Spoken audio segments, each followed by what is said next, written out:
સાથીઓ, અહીંયા બધાએ મારું સ્વાગત કર્યું,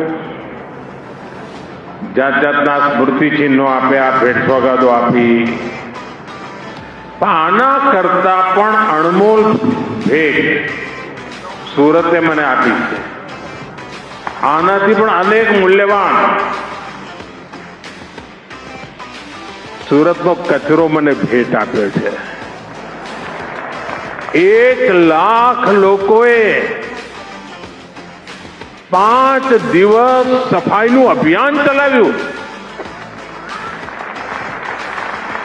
મારે માટે આ મોટામાં મોટી સોગાત છે અને આ 1 લાખ લોકોનો અને આખા સુરતનો હૃદયથી આભાર માનું છું. ભૂપેન્દ્રજી કેવો પ્રધાનમંત્રી છે, સ્વાગતમાં કચરો મળે એનો ગૌરવ કરી રહ્યો છે. કારણ મારે સ્વચ્છતા એને સંસ્કાર બનાવવાના છે. 1 લાખ લોકોનું જોડાવું એટલે સુરતના 1 લાખ પરિવારોનું જોડાવું. અને આ માત્ર સ્વચ્છતાનું અભિયાન નથી, આ એક પ્રકારે સ્વસ્થ ભવિષ્ય માટેનું સંસ્કાર પર્વ છે.